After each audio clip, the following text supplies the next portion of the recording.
joining us at Cadillac High School in the 102nd District Republican Debate. We are on question 3 of our 8 series questions, and for this one we will start with Ms. Hoyinga. In light of recent shootings, including the Orlando attack, do you feel there's any form of gun control that's reasonable, and if so, why? Okay, well, to begin with, if we weren't in a school, I'd have a 380 attached to my ankle right now. But I am a true gun advocate. However, we need to stand firm and stand ground with our police and protect our police. And there's already laws on the books for background checks. We have concealed carry. We just need to continue enforcing the laws that are existing and making sure that we keep guns out of the hands of criminals. And I know it's easier said than done, but that is what needs to be done. That's about it. Thank you. Thank you, Ms. Hoyinga. Mr. Hook, do you feel there's... question? I'd be happy to. In light of recent shootings, including the Orlando attack, do you feel there's any form of gun control that's reasonable, and if so, why? We have very, very strict gun control or gun regulations in our nation. We have the First Amendment nationally. We have a First Amendment version in the Michigan Constitution. We need no more new regulations. In fact, we have actually, I believe, too many. We're in a school in a gun-free zone. The most dangerous places in America are in gun-free zones. The Orlando nightclub shooting was in a gun-free zone. If there was somebody there that could have helped defend them, maybe 49 people would not have died.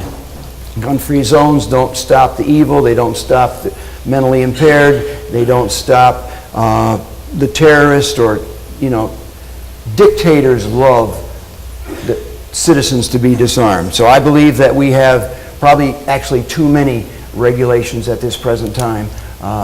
The city of Chicago has all kind of rules. 300 people are dead in that city right now this year. So I believe that we have plenty. Thank you, Mr. Hook. Mr. Langworthy? I heard her mention the fact we need to keep the guns out of the hands of criminals. These aren't criminals until they have actually been shooting people. Our biggest concern shouldn't be gun control as much as it is funding, or I should say refunding mental health. Mental health is the first thing that we need to approach with regards to gun control. Again, guns are inanimate objects, and we've got to be careful on whose hands we're placing them in. The simple fact of the matter is we're not vetting some of these people and their ability to buy a gun. That's the first thing we need to look at. As far as the availability of guns, I have no problem with anyone being able to purchase a gun. It's just we need to keep the guns out of the hands of the mentally disabled. Thank you. Mr. Briscoe. Well, we already have reasonable gun control measures in place, so no, I'm not on board with adding more.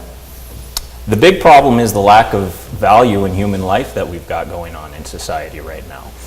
I mean, we don't just have crazy shooters, we have kids going into schools and shooting the place up. We have people thinking this is like a video game. And then you also have extremists who are in our country being radicalized and deciding to run around and shoot people. Gun-free zones are a huge issue, especially for college campuses. I think we should get rid of that sort of a thing. My daughters are going to grow up one day, and frankly, they have a right to be able to defend themselves from a rapist, whether they're on college campus or just in a city street. It's ridiculous to expect them to have to run to a call box. I would also like to get rid of Michigan's pistol registration. I don't think that the government's got any business knowing what I own. Background checks are a wonderful idea. Government doesn't need to know what you own because they only have that for one purpose. Thank you, Mr. Briscoe.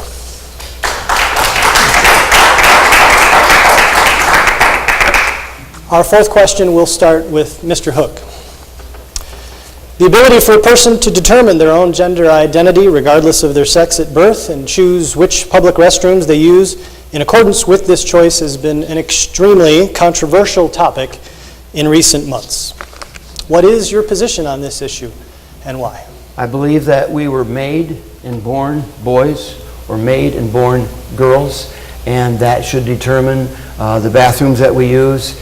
Our state superintendent of public instruction on February 23rd put out a 7-page memo trying to tell the schools his idea of the ways that bathrooms should be open to whomever they decide they want to be, and how to kind of skirt the issue with telling the parents and keeping what goes on in school up to the rules that he wants to play and not inform the parents.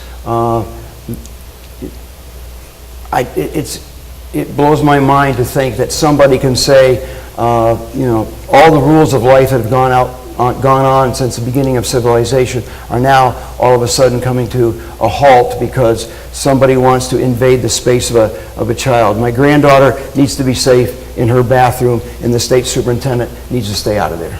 Thank you, Mr. Hook. Mr. Langworthy? Boys go in the boys' bathroom, girls go in the girls' bathroom. Any more than that, it should be handled on a case-by-case basis in the local school district.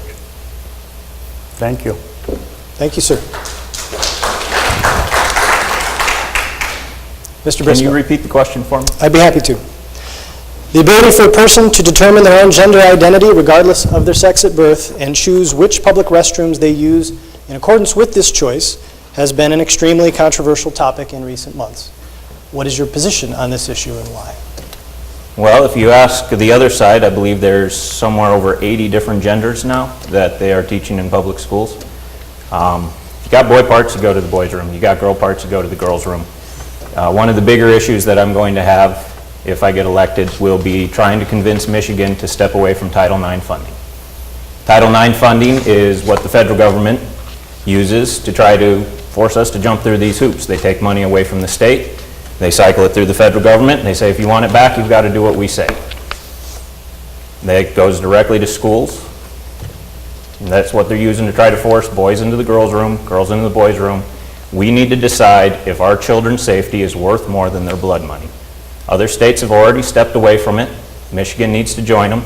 After we get away from Title IX funding so they can't force our hands, then we need to start a more serious discussion of why the federal government's taking that much money away from us in the first place, that they can give that much back. Thank you, sir.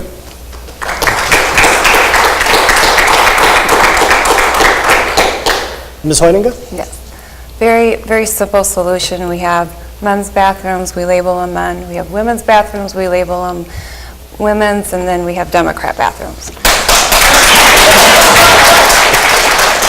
With that said, sorry, Morris, I had to do it. With that said, the funding should not even be an issue in this. Federal funding should not be tied to this, as Jason said. And this is something that needs to be handled locally at the local levels between the parents. This is up to the parents and the local school boards to make these decisions and have this conversation, and government needs to stay out of it. Thank you, Ms. Hoyninga. With that, it's time for our second break. This is the 102nd District Republican debate. More in a moment.